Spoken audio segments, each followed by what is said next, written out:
Olá, queridos estudantes, eu sou a professora Larissa, professora de História, e eu estarei com vocês, nas próximas aulas do Pré-ENEM Legal, trabalhando alguns dos objetos de conhecimentos essenciais para os próximos Enems de vocês. Vamos comigo?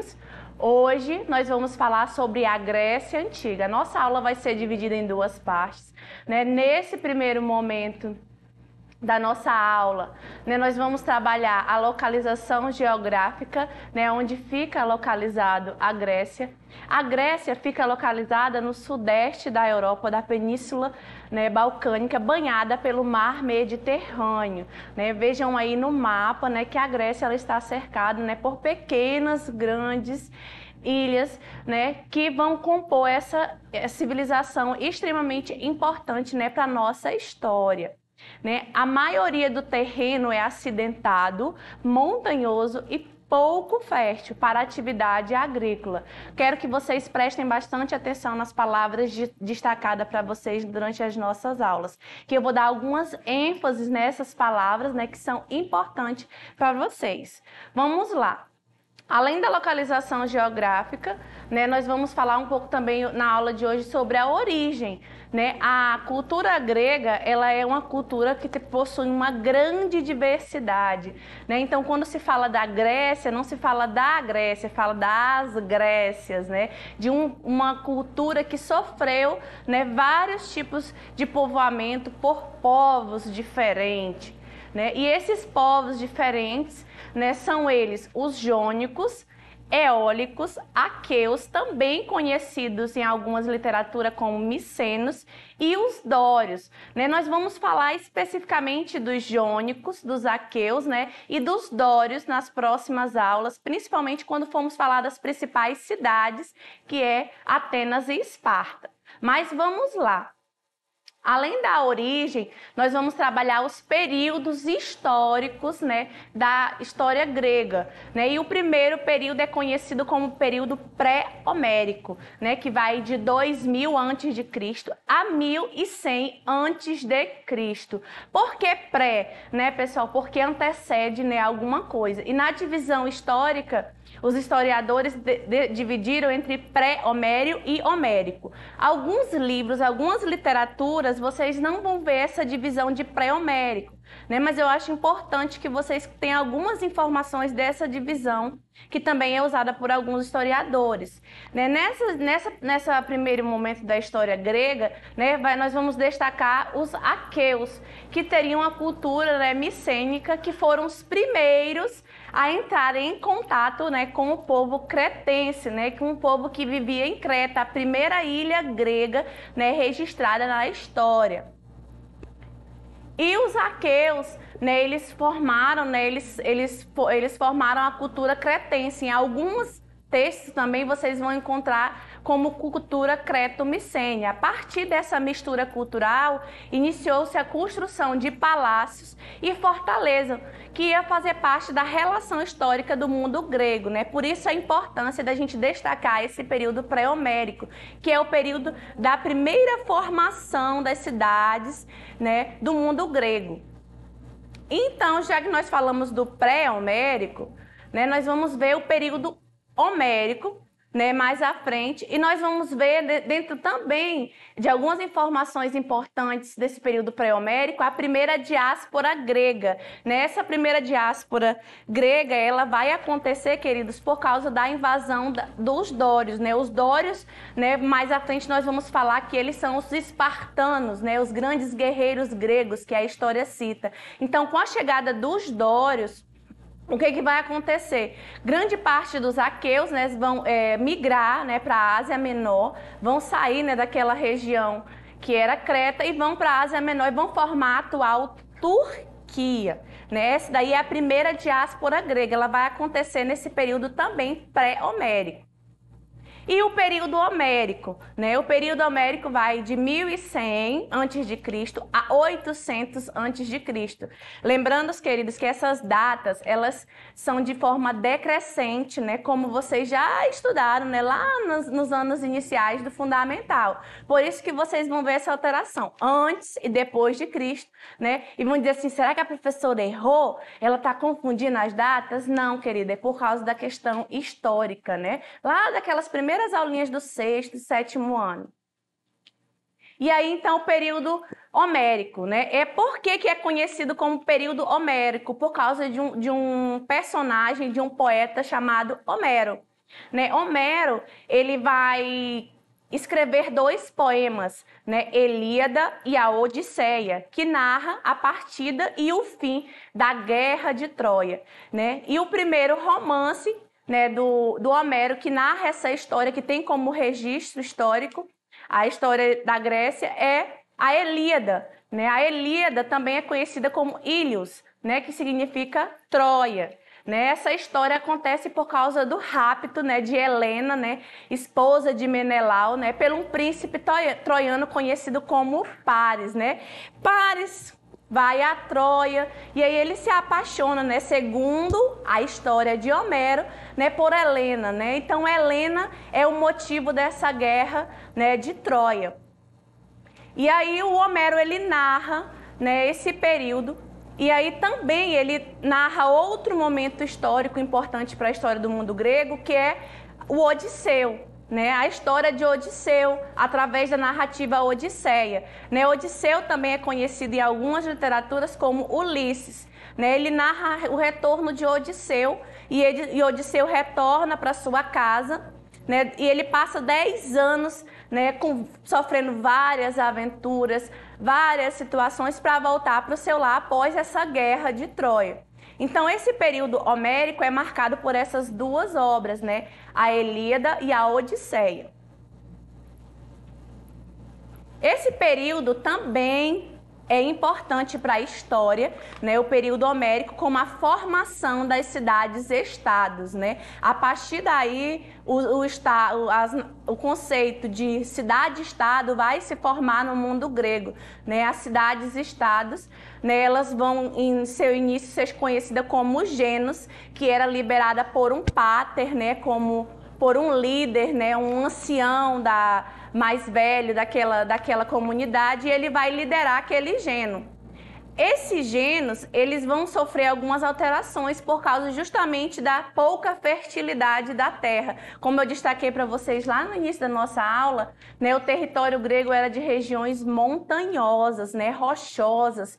Então, por isso, apresentava pouca fertilidade, né? Então, esse momento da formação dos genos das cidades-estados também acontece a segunda diáspora grega, né? A segunda saída dos gregos. E aí, o período arcaico também, que é um período extremamente importante para a história do mundo grego, que acontece em 800 a 500 antes de Cristo. Aí sim, no período arcaico, meus queridos, nós vamos ter a formação das polis, né? O que era polis, né? Cidade-estado, né? Nós vamos ver a importância dessas polis. A polis era o modelo das antigas cidades gregas desse período arcaico até o período clássico, perdendo sua importância a partir somente do domínio romano, né? Das invasões romanas na Grécia. Então, a polis, queridos, ela tinha total autonomia. Cada cidade grega tinha suas leis, a sua organização política, a sua cultura. Por isso que o mundo grego, ele era um mundo muito diversificado, né? E o auge dessas polis é o período arcaico e até o período clássico. E o período clássico? O período clássico, ele acontece do século VI ao século V antes de Cristo, né? E ele é marcado pelas grandes guerras entre espartanos, atenienses e também o Império Persa, né? A primeira grande guerra que nós vamos falar, né, que sempre cai no Enem, é as guerras médicas. Por que esse nome médicos? Eu quero que vocês imaginem por que médicas. Médicas vem de Medos, né? As guerras médicas, elas ocorreram no século VI, né? Antes de Cristo, devido ao auge do Império Persa. O rei Dário I avançou rumo às colônias gregas da Ásia Menor. O que aconteceu, né? O rei Dário, ele começa a fazer sucessivas tentativas de invasões às colônias gregas, né? E uma dessas tentativas ocorre, né, a primeira que foi bem sucedida, né, na cidade de Mileto, né? Mileto é completamente destruída. Só que o principal alvo, né, de Dário era as duas grandes potências de cidades-estados, que eram Atenas e Espartas, né? E aí Atenas, como nós vamos falar, ela vai sofrer, né, uma invasão, uma tentativa de invasão por mais de 300 oficiais do rei Dário, né? Essa batalha ela é conhecida como Batalha da Maratona, né? A primeira tentativa, né, de invasão do Império, né, de Dário I. E aí o Dário I ele consegue, né, chegar com seus navios ao porto de Atenas, mas aí os atenienses conseguem, né, reagir e expulsar o rei Dário, né, sendo os vencedores dessa primeira batalha. Só que as guerras médicas não terminam por aqui. 10 anos depois, o rei Xerxes, né, que sucedeu Dário I, vai fazer uma dupla ofensiva, né, uma dupla tentativa de invasão de novo ao mundo grego, né? E aí essa batalha, ela é travada entre os espartanos, né, e o Império Persa, né, liderado pelo rei Xerxes. Essa batalha é conhecida como Batalha de Termópilas, né? Termópilas por quê? Porque Termópilas era um labirinto, né, uma parte do território, né, espartana, onde os espartanos estrategicamente atraem, né, o Império Persa para aquela região para tentar derrubá-los ali, porque eles estavam em desvantagens. Uma curiosidade para vocês: Leônidas, né, aquele lá do filme 300 de Esparta, né, que era o rei espartano do período, ele leva para sua guerra somente 7.000 homens contra 300.000 homens do Império Persa, né? Há uma diferença muito grande. Por isso que ele tinha essa estratégia, né? Ele levou, né, o Império Persa para essa região para tentar derrubá-los nessa batalha. Só que não é bem sucedida, né? O imperador Xerxes estava em grande vantagem, quantidade de homens, e aí Leônidas perde grande parte do seu exército e é derrotado na Batalha de Termópilas. Mas as guerras médicas não acabam por aqui, né?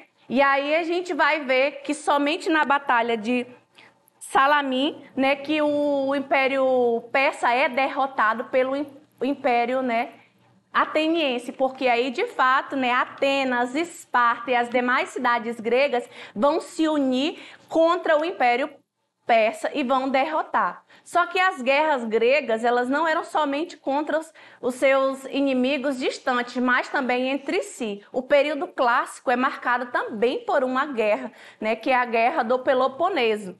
Após terem vencido os persas, estarem tudo bem, mas só que não, né, na linguagem de vocês, o que é que vai acontecer, né? Os amiguinhos Atenas e Espartas vão brigar entre si, né? E eles vão dar início à Guerra do Peloponeso, né? O Império Persa foi derrotado, mas agora Atenas e Esparta começam a disputar, né, a liderança de Delos, né, que era a Liga de Delos formada após a guerra entre o rei Xerxes, né, o Império Persa. E aí eles vão brigar entre si. E essas duas grandes cidades vão disputar alianças entre as outras cidades-estados. Esparta forma a Liga do Peloponeso contra Atenas, né? E aí Atenas se rebela também contra, né, os espartanos e não aceita a Liga do Peloponeso, não aceita a liderança espartana. E essas cidades começam a brigar entre si. Esparta, como era uma cidade-estado voltada para o militarismo, leva vantagem e ganha a guerra. Só que, como eu sempre falo para vocês, não há um único vencedor. Eu acredito que todos numa guerra perdem, né? Com essa perca de território, com essa perca de vidas, de situações financeiras, o que é que vai acontecer? O mundo grego vai começar a se fragilizar e essa fragilização vai causar o quê? O enfraquecimento da economia, da sociedade, da própria cultura grega. E aí vai ficar vulnerável ao Império Macedônico, que estava de olho nas terras gregas. E aí os macedônicos, né, sob a liderança de Felipe II, vão conquistar, né, o Império grego, e o mundo grego vai começar a se fragmentar sob o domínio macedônio. E aí, mais à frente, anos depois, né, vai se iniciar um grande líder, né, macedônico, que vai dar início a um novo período na história do mundo grego, conhecido como helenístico, mas que nesse primeiro momento nós não vamos falar, mas é interessante, a título de curiosidade de vocês saberem o nome dele, que é Alexandre o Grande, que em algumas questões do Enem, né, aparece essa figura. Mas então vamos lá, né, para exercitar, né? Vamos praticar. Peguem o seu livro aí, A Prova Enem, na página 24, né? E a gente vai fazer uma leitura de uma questão de 2009, né? No período 750 a 338 a.C., a Grécia Antiga era composta por cidades-estados. Olha a palavra aí em destaque.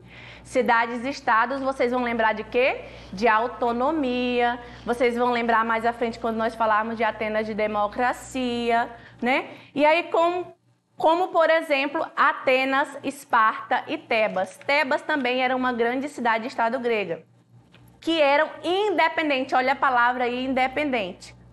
Uma das outras que mais partilhavam algumas características culturais, como a língua grega. No centro da Grécia, Delfos era um lugar de culto religioso frequentado por habitantes de todas as cidades-estados. Nesse primeiro momento, né, o texto motivador está falando do mundo grego, né, da autonomia das cidades que eram independentes. Aí ele cita Esparta, Atenas, Tebas, fala das características culturais em comum. E aí, nesse segundo momento, o texto motivador nos traz outro modelo de sociedade, né, já aqui na América, bem pertinho de nós, na Amazônia. E aí a gente vai ler. No período 1200 a 1600 depois de Cristo, na parte da Amazônia brasileira, onde hoje está o Parque Nacional do Xingu, há vestígios de 15 cidades que eram cercadas por muros cada uma. Uma dessas cidades era ligada por estradas e centros cerimoniais com grande praça em torno dela. Haviam roças, palmares, tanques para a criação de tartarugas. Aparentemente, epidemias dizimaram grande parte da população que lá vivia. Aí o texto motivador, né, trouxe o exemplo, né, de uma cidade pré-histórica, do período da pré-história amazônica, né, bem aqui pertinho da nossa realidade, que ficava localizada no Parque Nacional do Xingu. Né? Ele fala das cidades, que essas cidades tinham um muro, que essas cidades tinham culturas diferentes, né? Então, aí nós vamos para o texto motivador. O que que ele quer, né? O que que ele quer, que o avaliador quer que vocês identifiquem na questão. Apesar das diferenças históricas e geográficas existentes entre as duas civilizações, elas são semelhantes, pois... Né? Pessoal, prestem muita atenção quando vocês forem ler as questões de história, no texto motivador, né? Leiam, destaquem, né? Façam isso que nem a professora Larissa fez aí, destaca as palavrinhas chaves, né? Elas são essenciais para dar base para vocês irem para o comando da questão. O texto disse duas civilizações diferentes. Né? O comando também fala que elas são historicamente e geograficamente, né, diferentes, mas ela tem algo em comum. É isso que o avaliador quer saber, o algo em comum. Letra A. As ruínas das cidades mencionadas atestam que grandes epidemias dizimaram suas populações. Foi falado isso? Foi, mas eu não quero saber essa semelhança. As cidades do Xingu desenvolveram a democracia tal como a concebida em Tebas, né? Foi falada alguma coisa sobre desenvolvimento de democracia no texto motivador? Prestem atenção. Letra C. né? As duas civilizações tinham cidades autônomas e independentes entre si. Bota um pontinho de interrogação nessa letra C, né? D. Os povos do Xingu falavam uma mesma língua, tal como nas cidades-estados da Grécia. Eu falei alguma coisa da questão de linguagem e geograficamente, temporaricamente, não tem como, né? O pessoal lá do Xingu falar a mesma língua que é o grego. Então, essa daí está mais do que errada. E letra C, né? As cidades do Xingu dedicavam-se à arte e à filosofia, tal como a grega. Eu falei alguma coisa sobre o Xingu lá no texto motivador sobre cultura, arte, filosofia parecida com a grega? Eu creio que não. Então, eu espero que vocês tenham um tempinho aí, né? E aí vocês pensem bem pra gente, né, conseguir responder. E eu lembro do ponto de interrogação que eu falei? Olha aí, a alternativa certa é a letra C, né? C de casa. As duas civilizações tinham cidades autônomas e independentes entre si, queridos. Então, o texto está falando de autonomia, mesmo em tempos históricos diferentes e geograficamente também diferentes. Queridos, é isso por hoje, né? Eu espero vocês na parte 2 dessa aula, né? Que logo vocês vão assistir e nós vamos falar de Atenas e Esparta, né? Detalhadamente. Tchau, tchau!